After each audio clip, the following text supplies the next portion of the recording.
Y como es habitual, 13 y unos minutos, 13:04, se abren las puertas de este espacio imaginario que es Café La República, donde Santiago y yo conversamos sobre cosas que nos interesan y que presumimos le interesan a nuestros oyentes.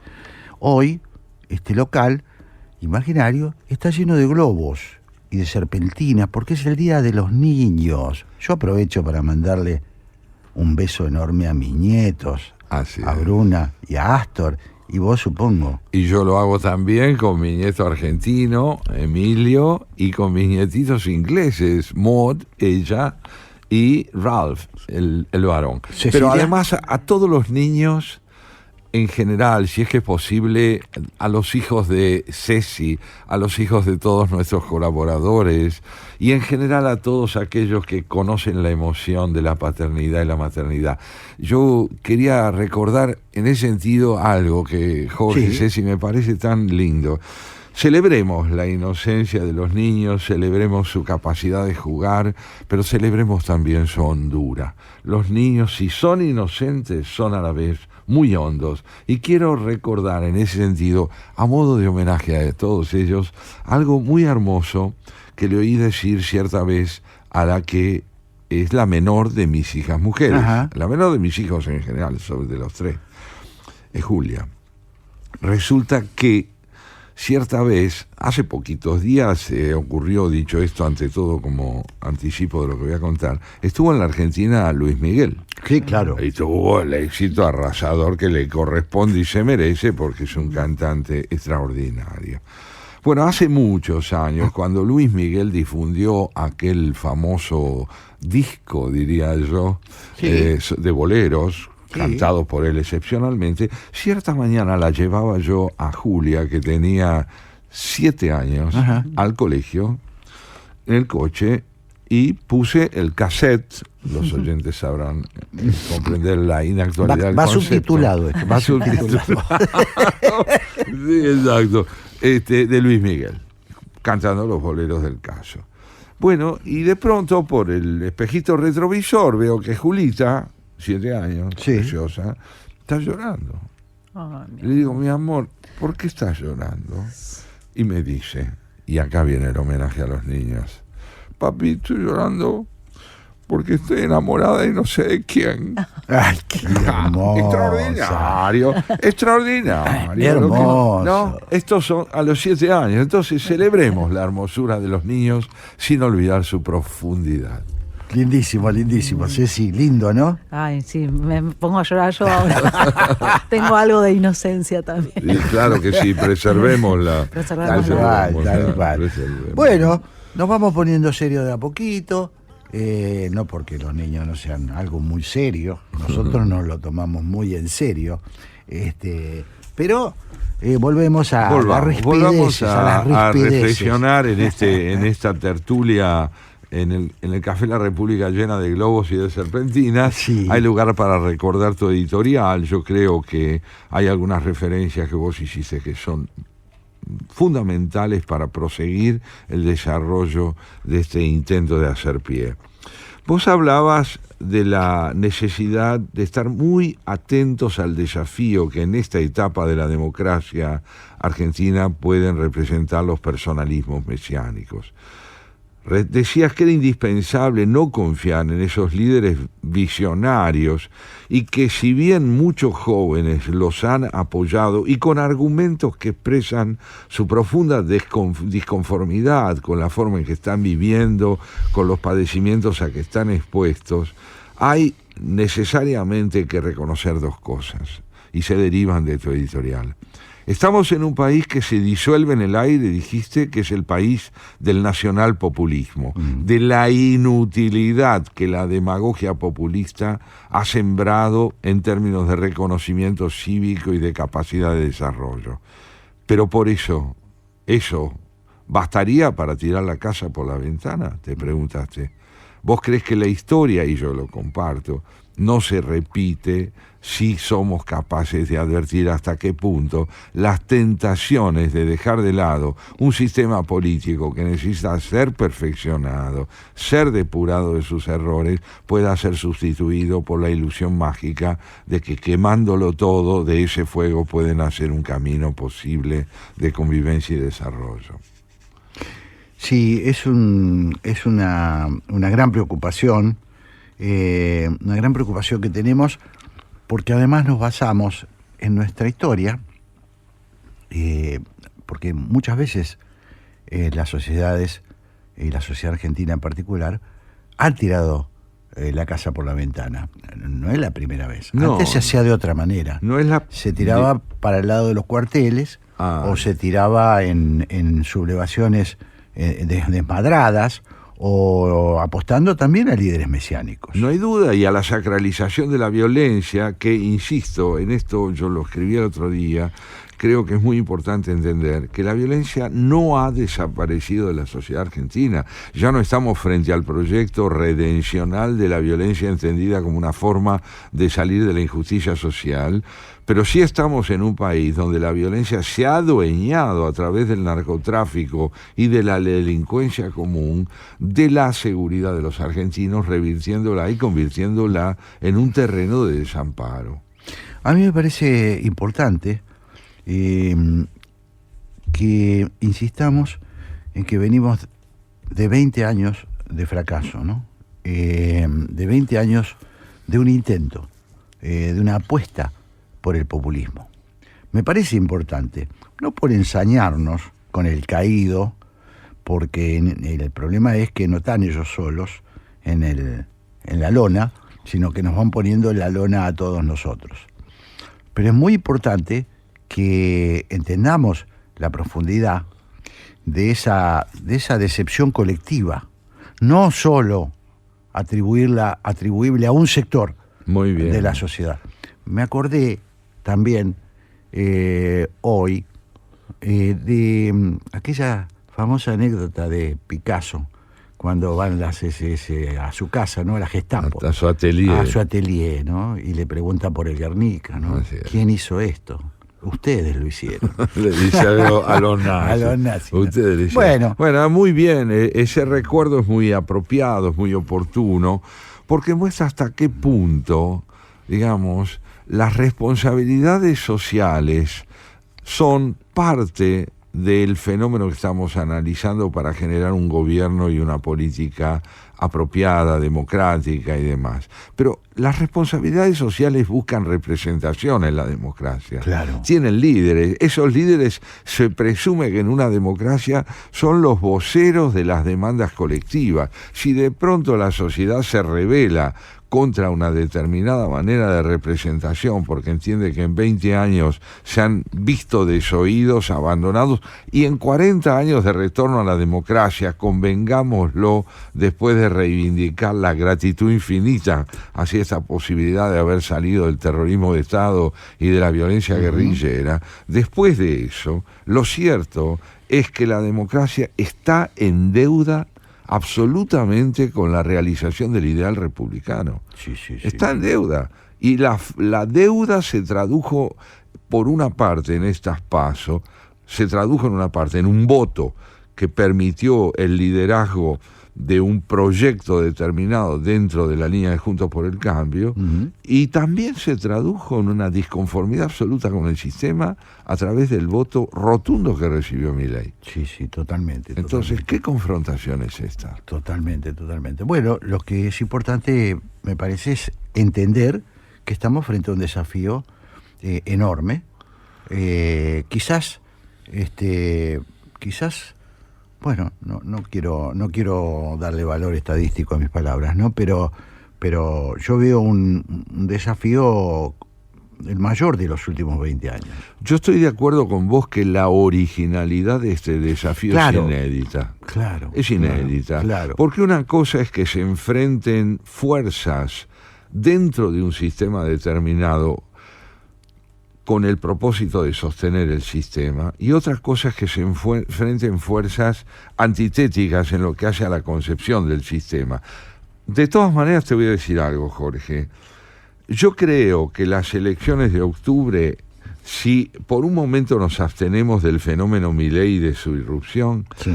iban a dirimirse entre un proyecto democrático y republicano como el que representa Juntos por el Cambio y una fuerza populista que aspiraba a perpetuar su significación política a través de las elecciones, que no es democrático ni republicano, que es el populismo nacionalista del que es representativo el kirchnerismo. Pero ahora, a esta concepción nacional populista del kirchnerismo que va a competir en las elecciones de octubre, independientemente de la fuerza de represión que tenga, se le une otra concepción del populismo, que es la de Milei, que no es la misma en el orden de los contenidos manifiestos que la del kirchnerismo, pero que tiene en común con el kirchnerismo una voluntad, un propósito de apartarse del sistema republicano, del sistema representativo, de las instituciones de la República. Entonces tenemos dos configuraciones populistas enfrentadas a una concepción democrático-republicana que sostiene la necesidad de mantener el sistema transformándolo. Claro. Sí, yo creo lo mismo. Y también voy a decir que la oposición que se gestó trabajosamente durante el hegemonismo kirchnerista, porque uno se va olvidando. Toda esta historia comenzó como una resistencia a los atropellos hegemonistas del kirchnerismo. Así se congregó la oposición actual, así se conformó la oposición actual. Es importante no olvidarlo. Frente al ataque que había a las instituciones, frente a esta pretensión hegemónica del kirchnerismo, surgió una oposición primero digamos con eje en Mauricio Macri, que luego sumó al radicalismo a partir de la convención de Gualeguaychú. Así es. Que tuvo que discutir mucho, porque tenían muchísimas dificultades para acoplarse a un frente común. ¿Por qué se armó un frente común? Claro, ¿por qué hubo una coalición? Claro, ¿por qué no cada uno no disputó? Bueno, porque se entendió que el enemigo era tan poderoso y ponía en riesgo las instituciones de la República que merecía intentar construir una fuerza de coalición. Y hoy no estaremos, te pregunto, frente a la necesidad nuevamente de que ese espíritu de convergencia prepondere en la oposición a estas dos alternativas populistas. Si me preguntás a mí, sí, no tengo dudas que sí. Pero bueno, es mi opinión. ¿Por qué? Porque me baso en que sigo teniendo en mi cabeza, quizás un poco anticuada, sigo teniendo la teoría del enemigo principal. Aquella teoría que de alguna manera condujo los destinos de buena parte del mundo desde los años de la Guerra Fría, ¿no? El enemigo principal, ¿qué significa? Bueno, que frente a una cosa que yo considero que me puede hacer más daño que la otra, que puede ser imperfecta, me inclino por la otra porque primero tengo que cuidarme de este abismo que me están proponiendo. Me haces acordar tanto a algo que muchas veces supimos evocar nosotros aquí, sí, y fuera de la radio, que es aquella frase de Churchill cuando el Partido Conservador inglés durante la Segunda Guerra Mundial se entera de que Churchill propone y realiza una alianza con Stalin. Sí. Entonces el Partido Conservador inglés dice: pero ¿cómo puede usted hacer una alianza con un dictador? ¿Y qué hacemos? Entonces, ¿qué significaría Hitler si no es lo mismo que Hitler? Entonces Churchill responde: vayamos con calma, vayamos primero por un dictador y después vamos por el otro. Bueno, salvando la distancia, no estamos haciendo tampoco analogías literales, pero sí, hablando de procedimientos. Pero bueno, nosotros defendemos, Santiago, lo que creemos, lo que venimos sosteniendo desde el comienzo mismo de la democracia. Nosotros amamos este sistema, no porque sea perfecto, yo coincido plenamente con vos, Sí. este sistema está en deuda, pero bueno, siempre cuidamos el envase, siempre nos aferramos a cuidar el envase, porque nosotros tenemos una larga historia de haber destruido el envase. Así es. Y el envase no es solo la apariencia del contenido o aquello que por fuera inscribe un contenido. El envase es la viabilidad misma de los contenidos. Nosotros estamos persuadidos de que una democracia federal, republicana, representativa, puede y debe a esta altura de la historia argentina ser muy perfeccionada. El cambio que pedimos es un cambio hondo, es un cambio radical, pero es un cambio dentro de la Constitución Nacional. Vos sabés que después de la pausa que hagamos, yo traje 3 párrafos extraídos de la lectura de los diarios de hoy. Uno de Jorge Liotti, otro de Joaquín Morales Solá y el tercero de Jorge Fernández Díaz, que creo que pueden alimentar nuestra conversación con los oyentes. Qué buena idea para un día particular, a una semana exactamente, de las PASO. Estamos tratando con Santiago de aclararnos y aclarar lo más que podamos el panorama que se ha abierto, nuevo en la Argentina, inédito. La Argentina merece una tertulia especial, es un bar que no podemos estar hablando de otra cosa. Que sí. Y escuchamos un temita y volvemos a esto. A todo lo que estamos hablando. Buenísimo. Bueno, y acá estamos con Santiago Kovadlov tratando de entender. Esa es la cuestión. Y a la promesa, Santiago. A lo prometido. Bueno, hoy hemos tenido un interlocutor realmente rico, conceptualmente sensible y hondo, que es José Nathanson, el director de Le Monde Diplomatique, en la versión regional, continental, hispanoamericana. Y creo yo que él nos ha aportado mucho para tratar de enriquecer un debate indispensable en torno a una sociedad que ha sido, como bien lo definió él, el marco donde hay que buscar la responsabilidad del éxito de Milei. Él habló del fracaso, de la frustración, habló del hartazgo en relación a un sistema que no ha brindado respuestas a las necesidades fundamentales de la identidad personal y colectiva de muchísima gente y a la sustentabilidad del sistema en el orden de sus instituciones. Pero claro, hay opiniones complementarias con matices en relación a esto que él planteó, y yo quería recordar, Jorge, inicialmente 2 ideas de Jorge Fernández Díaz en su columna de hoy en el diario La Nación, una columna que él tituló El amateurismo suicida para un país desquiciado. Hay 2 ideas que traigo entonces aquí que vale la pena que sean reconsideradas y escuchadas por todos nosotros. La libertad avanza, dice Fernández Díaz. La libertad avanza como el kirchnerismo. Desconfía de las instituciones y si gana, habrá que seguir defendiéndolas con uñas y dientes porque estarán nuevamente en peligro. 3 tercios y 3 palabras quedaron en pie y en disputa después de las primarias: libertad, república y patria. Para los nacionalistas puede haber patria sin república ni libertad. Para los trumpistas puede haber libertad sin república y sin patria. Para los ciudadanos de la moderación y el país bueno, dice entre comillas, no hay patria ni libertad sin república. Quien quiera oír, que oiga. Gran definición, ¿no?, de Jorge Fernández Díaz. Es notable. Efectivamente. Estas son las 3 Un poquito estábamos en ese sendero en la primera parte de nuestros comentarios, ¿no? Cuando veníamos recordando cómo se construyó esa oposición trabajosa, esa oposición que hubo que labrar mucho, vencer desconfianza siempre, como en cualquier asociación. Lo primero es, pero en la política mucho más, primero es vencer desconfianzas que no se vencen del todo, hay que armar un proyecto común entre tradiciones distintas, incluso entre concepciones ideológicas diversas.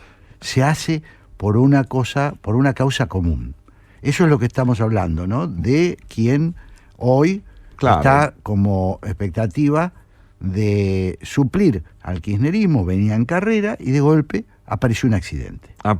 Y vos recordabas, Jorge, también hace unos minutos, algo que históricamente ha tenido lugar en la Argentina. Vos decías, bueno, sepamos ante todo cuál es el enemigo que compromete la subsistencia del sistema, es decir, de la democracia, tengamos claro hacia dónde hay que orientar prioritariamente la mirada para defender la vida constitucional, para defender el sistema dentro del cual queremos vivir y donde fundamentalmente podamos aprender a convivir mejor. Esta idea ya está muy clara en los años iniciales de la República Argentina, cuando el esfuerzo prioritario de quienes se reúnen en Tucumán en 1816 trata de establecer que la unidad de las provincias, eso que luego se llamaría las Provincias Unidas del Río de la Plata, trata de establecer que la unidad solo puede producirse con solidez si se caracteriza debidamente cuál es el propósito común hacia el que debe estar orientada la defensa de este ideal de nación.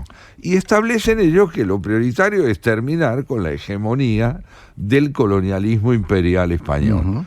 Entonces, este proyecto, paradójicamente, siempre estuvo enfrentado a necesidades de fragmentación que hicieron con que el ideal de la República tardara tanto tiempo en constituirse como prioritario. Claro, qué interesante, porque me hace pensar que siempre lo más trabajoso es convivir con el que piensa distinto. Claro. No, pero parece una pavada. No es una pavada. Pero es fundamental para entender esto. También siempre, cuando aparecen las diferencias, las discrepancias, lo más sencillo es apelar a un Mesías, a un pretendido Mesías, que ponga orden. Es decir, el orden entendido como aniquilación de las diferencias. Claro, y es el sueño, es la fantasía. Por eso yo no lo subestimo, porque es una fantasía que transita por el inconsciente, ¿no? Creo yo, Santiago, ¿en qué sentido? Bueno, si no tuviera este cabeza dura enfrente mío que piensa todo lo contrario a lo que yo pienso, qué feliz que sería. Es decir, la realidad y mis palabras serían sinónimos. Pero claro. Bueno, estamos hablando de cuestiones, estamos traduciendo al sentido común los grandes problemas que aquejan a las sociedades. Entonces, ustedes vieron un consorcio, yo siempre doy como ejemplo, porque ustedes vieron un consorcio, yo siempre voy a visitar un edificio, son 7 familias, o sea, 7 pisos, Santiago. Hay que ver el grupo de WhatsApp, dicho sea de paso, uno de las dos cosas, la comunicación directa, es decir, ya no me privo de nada, porque antes tenías que escribir una carta, o ir a hablar con el administrador, ahora escribo. Bueno, hay que ver eso para entender lo difícil que es construir una sociedad democrática. Y claro, las cosas que se dice esa gente. Vivir en el mismo edificio se hace difícil. Imagínate, pero es imprescindible que el edificio subsista. Si el edificio subsiste, la discrepancia se puede desarrollar en un marco común. Claro. Si terminamos con el edificio, las diferencias se transforman en un antagonismo irreductible y sin destino convergente. Bueno, estamos por supuesto, estamos ironizando, estamos utilizando, pero encierra profundas verdades esto que estamos diciendo. Claro que las encierra. Mirá, otra de las reflexiones que los diarios de hoy nos aportan y que también proviene de La Nación es de Jorge Liotti. Jorge Liotti escribió hoy un artículo titulado Los dilemas de Bullrich y de Massa para frenar a Milei. Y allí hay 2 reflexiones que seleccioné para esta tertulia en función de lo que venimos tratando. Dice Liotti: Milei propone una lógica de democracia plebiscitaria que conecta al líder con el pueblo y soslaya la intermediación institucional. Tras el desgaste de los partidos y de las coaliciones que las reemplazaron, sobrevendría una reinterpretación de la arquitectura organizacional. Si se contabilizan los más de 10 millones de personas que no votaron, más los casi 5 puntos del voto en blanco, la proporción es menor. Es decir, que la elección aún está abierta y en los próximos meses puede evolucionar en diferentes sentidos. Así lo interpretan en los campamentos de Bullrich y de Massa, a pesar de los desafíos que tienen por delante. Bueno, aquí encuentro yo, Jorge, otra idea complementaria a la que desarrolla Fernández Díaz, que es esta concepción de la democracia plebiscitaria que conecta al líder con el pueblo en forma directa. Es decir, que no habría una representación, una investidura que mediada por los voceros de un gobierno republicano elegidos a través del voto popular, manifestarían sus necesidades, sino que tenemos a un líder que interpreta, como ha ocurrido ahora, las necesidades de un sector muy amplio de la sociedad, el disgusto y la frustración de un sector muy amplio de la sociedad, y que pretende llevar al ejercicio del poder presidencial esta idea de esa misma representación, reduciendo las instituciones del Estado al poder de un ejecutivo ya no solo hegemónico, sino prácticamente excluyente, que estaría representado por la figura del líder, que es la voz del pueblo, y de un pueblo que no aspira a tener otro representante que es el líder. Bueno, se parece muchísimo, lamento decirle a quienes simpatizan creyendo que están en el otro lado del río, se parece muchísimo al proyecto de Hugo Chávez. Muchísimo. El proyecto de Hugo Chávez, que cuando uno lo escucha de primera mano, de primera agua, cuando empezó, era un proyecto similar. El líder habla directamente con el pueblo, hay que modernizar las instituciones, siempre hay una forma, siempre hay que modernizar todo, así que eso prende rápidamente. Modernizar significa cambiar las trabas que la democracia tiene, quien duda que las tiene, muchísimas. Entonces, una reforma constitucional. Miren, vean la historia de Venezuela de los últimos 30 años y van a encontrar exactamente lo mismo, con un resultado a la vista. Un país, un país fallido, un país que hoy es un horror. Claro, digo, puede no salir así y ojalá que nosotros no estemos en ese camino, nada podemos, no queremos asustar con esas cosas. Bueno, pero recordemos, Jorge, que hasta ayer, hasta antes de las elecciones del domingo 13 de agosto, este riesgo de que la Argentina se encamine hacia una organización fuertemente autoritaria como la venezolana, la asociábamos a los riesgos que plantea una eventual victoria populista del lado kirchnerista. Por supuesto. Y ahora aparece también este riesgo desde el lado... Es que el problema es el populismo. El problema es el populismo. Milei también lo encarna. Exactamente. En consecuencia, creo yo, que la pregunta es, si estamos frente a dos expresiones de una misma voluntad antidemocrática, en el sentido republicano de la palabra, o estamos ante tres alternativas distintas. Mi concepción, mi idea es que más allá de las diferencias entre el populismo kirchnerista y el populismo mileísta, estamos frente a una disyuntiva que perpetúa nuestra preocupación previa a las elecciones. Se van a enfrentar dos conceptos de país. Uno de ellos, republicano y democrático, que tiene mucho para aprender y mucho para cambiar, y otro que ya ha renunciado a la república y que aspira a la organización directa de un Estado donde el líder y el pueblo se comunican sin mediación de las instituciones. Uno nos trajo hasta aquí. Uno de esos populismos nos trajo hasta aquí. a este Así desmadre, a esta locura, a este delirio, a este país desprotegido, a este país invivible.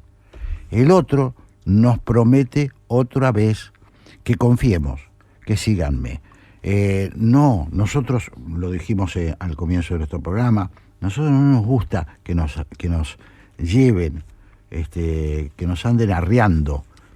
Nos gusta que nos consulten, nos gusta participar, por eso defendemos profundamente la conformación de la democracia con sus imperfecciones. Te dice, a propósito de esto, y parece que lo hubiera escrito para proseguir tu razonamiento, Joaquín Morales Solá, también en La Nación este domingo, en una nota titulada Amigos y enemigos de Milei.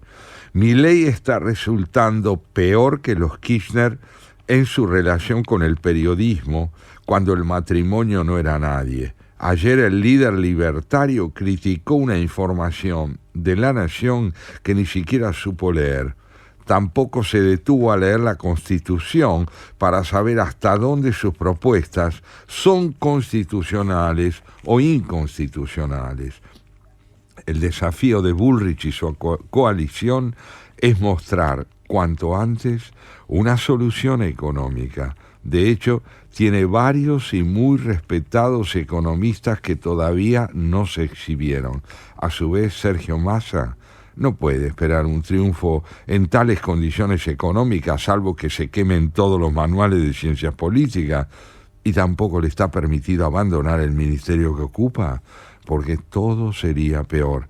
En ese campo de batalla difícil y arduo se confabulan el sistema y el antisistema. Interesantísimo.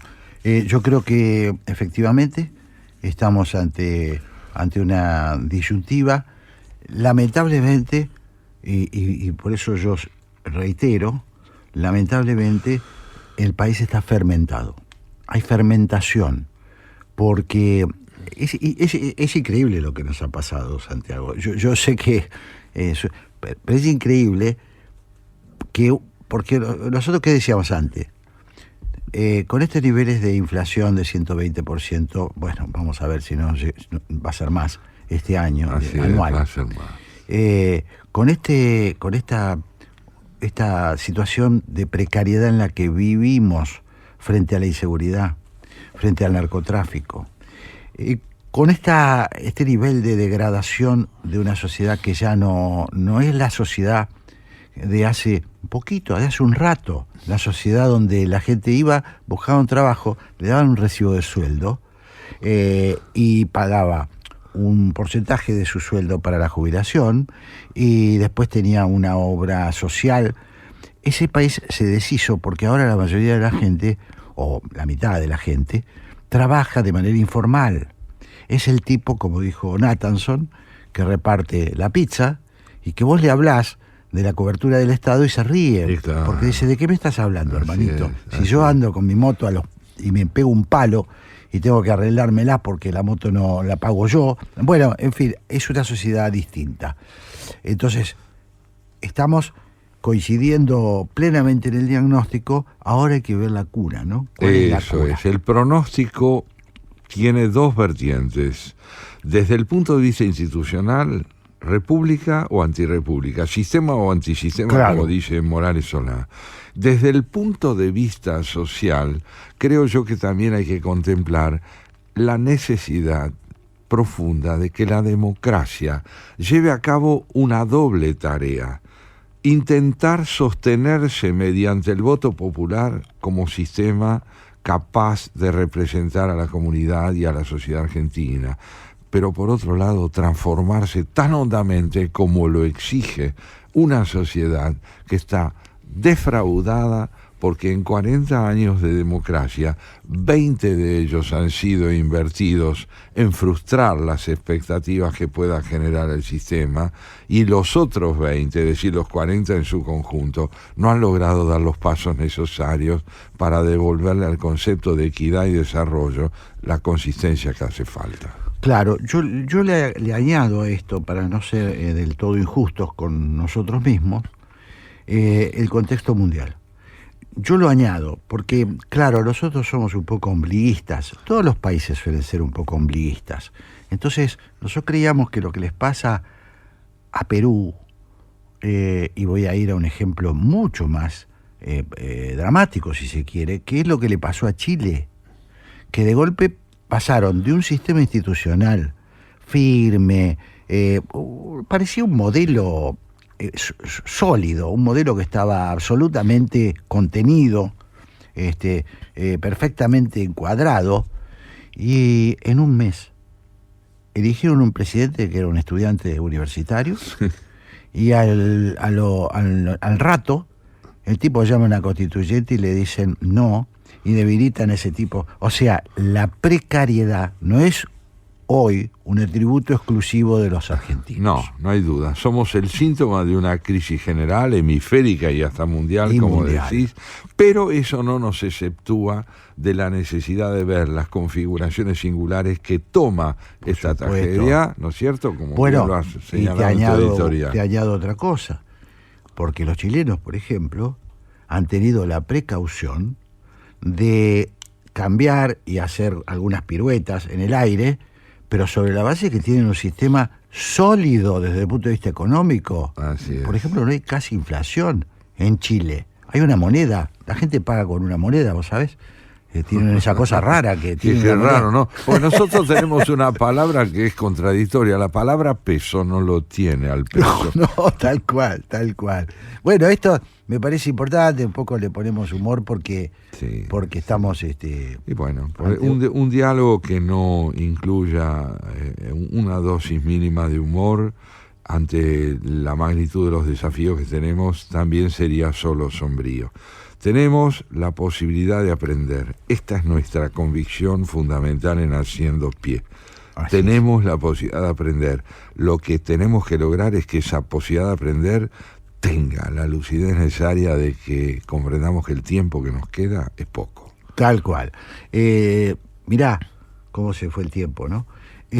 Sabés que ya está asomando la señora Graciela Fernández Mejide, acompañada de Pablo Marmorato, para la continuidad de la programación de la 11:10, pero antes que eso nosotros charlamos un ratito, como lo hacemos todos los domingos. Claro que sí. Le damos la bienvenida a la señora, y qué momento para hablar con la señora Graciela Fernández Mejide, ¿no? Exactamente, para que nos diga qué es lo que la experiencia de tantos años de lucha le deja a ella frente a los desafíos de hoy. Le vamos a preguntar por qué. Le vamos a preguntar por qué.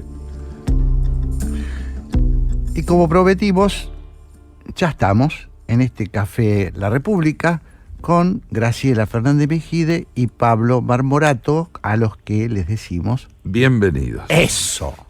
A dúo. Muchas gracias. Muy acogedores. Eso es. Bueno, no es para menos tratándose de dos amigos entrañables como ustedes, dotados de este don de insomnio, como siempre digo, que es tener el espíritu crítico, preguntar y preguntar y preguntar. Graciela, lo menos que podemos hacer hoy para empezar este breve pero intenso encuentro es preguntarte cómo te situás frente a los desafíos, en términos de interpretación digo, frente a los desafíos políticos que enfrenta la democracia argentina hoy. Mira, creo que lo básico y también lo más importante, han quedado 3 candidatos en juego. Uh-huh. Yo, honestamente, por ahí me equivoqué de aquí hasta la China, pero me parece que Massa la va a tener muy difícil porque la economía sigue, por lo menos hasta el viernes, cada vez peor. Uh-huh. Voy a tomar a Patricia Bullrich, y a Javier Milei. Uh-huh. Yo creo que Javier Milei nos ofrece una cantidad de hechos con los cuales algunos de ellos uno desearía y está de acuerdo. Uh-huh. Lo que no nos dice es cómo lo va a hacer. Parece arte de magia. Uh-huh. ¿Ah? Da la sensación del mago sin dientes, pero sacando conclusiones que podrían gustarle a buena parte de la gente, de hecho por eso lo votó, pero además podrían ser posibles. En Patricia veo un espíritu de pelea, un error, pero que no le no la toma solo a ella, sino a todos juntos por el cambio, por no haber ido todos juntos de entrada. Pero bueno, eso ya no se puede arreglar. A partir de eso tiene apego por las instituciones. Milei te ofrece milagros y cuando le preguntas, escúchame, ¿con qué leyes? No te sabe contestar, sale por otro lado, sale con exabruptos. Claro. O peor aún, te promete derogar un artículo de la Constitución que no se agregó porque sí, porque el 14 bis sobre todo está destinado a defender los derechos que tienen que ver con el trabajo. Claro, claro. Básicamente, ¿no? Claro. Hoy, como me encuentro, y yo deseando que aquel que votó por Milei, aquel o aquella, trate de entender, de explicarse, de contestar una pregunta. ¿Cómo lo va a hacer? ¿Cómo se las va a ingeniar? Eso implicaría un tránsito de lo que podría ser el fervor o la indignación como fuerza motivadora de la orientación de un voto. Y justificada. Claro, y justificada a una reflexión, a una pregunta que compromete, digamos, el porvenir del país. Nada menos que 4 años de gobierno, por lo menos. Eso es. Sí. Bueno, la tendencia que asoma, y esto es lo que más nos inquieta, lo que le hemos dedicado buena parte de nuestro programa a hablar con Santiago, es que la promesa que uno puede vislumbrar de un populista, en este caso de Milei, es yo voy a hacer las cosas, entonces las voy a hacer, les guste o no les guste, que es parecido a lo que prometía Hugo Chávez. Es decir, la democracia plebiscitaria. Es el pueblo el que decide, paso por encima de las instituciones, después modifico la Constitución y bueno, miren Venezuela donde está, digo, ¿no? ¿No? Vos no querés usar por delicadeza y autoritarismo. Sí, porque bueno, hay una discusión, incluso lo hablábamos con Nathanson, uno puede decir que esos gobiernos, incluido Chávez, no fueron directamente como eran los golpes de Estado de antes, cancelaban las instituciones. Los tipos siguieron con una especie de construcción de que las instituciones seguían funcionando, la hicieron plebiscitaria, vivieron en estado de asamblea permanente, valga la horrible expresión, porque no tiene nada que ver con la nuestra, en estado de asambleísmo, que el pueblo directamente, y aplastaron todo resabio de democracia, finalmente están como están. Cierto. Yo tengo la impresión, por eso el deseo, de que la situación de Venezuela cuando Chávez tomó el poder, que fue por asalto directamente. Sí, pero después llamó elecciones, ¿te acordás? Claro, después fue elecciones y demás. Pero, y ganó, porque tenía que ver con una Venezuela mucho más empobrecida que la nuestra, lo que ella decide, que había desarrollado un solo recurso, que era el petróleo, y no tenía otro. No se habían preocupado sus dirigencias por encontrar alternativas. No es el caso de la Argentina. De cualquier manera, por lo que sea, llegamos a una situación bastante parecida. Bueno, efectivamente, si cuando Chávez alcanza la presidencia de la nación en Venezuela, la democracia como sistema estaba enormemente debilitada por fragilidades previas, porque venía de ser un ejercicio constitucional del poder que no había contribuido a infundir y a desarrollar la credibilidad del sistema democrático. Algunos de esos presidentes estuvieron involucrados incluso en el tráfico de armas en Venezuela. Claro. Bueno, en todo caso, tan preocupada como usted. Sí, estamos muy impactados, nosotros lo dijimos.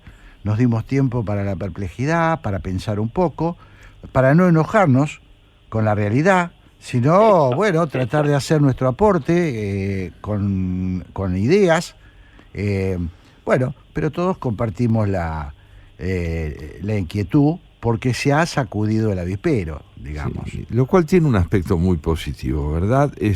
Nos han despertado, ¿no es cierto?, las realidades más profundas del país nos han despertado de la presunción de tener un diagnóstico suficiente. Totalmente. No fue suficiente nuestro diagnóstico, sí sigue siendo fundamental la convicción de que dentro del sistema es posible cambiar, mejorar, es imperativo que se lo haga y fuera de él no hay futuro para la convivencia democrática. Nos queda un minuto y no escuchamos la voz de Pablo. Digo porque por lo menos danos un saludo, algo, Pablito. Ustedes saben qué tal, cómo andan, Hola. Santiago, Jorge, Graciela. Con algunos hemos intercambiado opiniones, saben del momento por el que estoy atravesando, de cierto escepticismo, pero bueno, allá vamos. A ver, el problema es, creo, una de las cuestiones desde mi punto de vista, es que hay que acercar, por lo menos a buena parte de los que votaron a Milei, teniendo en cuenta que el 40% de ausentismo, es probable que muchos de ellos también se vuelquen por Milei. Uh-huh. A muchos de nosotros nos gusta jugar a ganador, eso no es poco. Y la cuestión que creo que el gran desafío para la campaña de Juntos por el Cambio es poder acercar esas, las palabras que son tan importantes de republicanismo y defensa de las instituciones.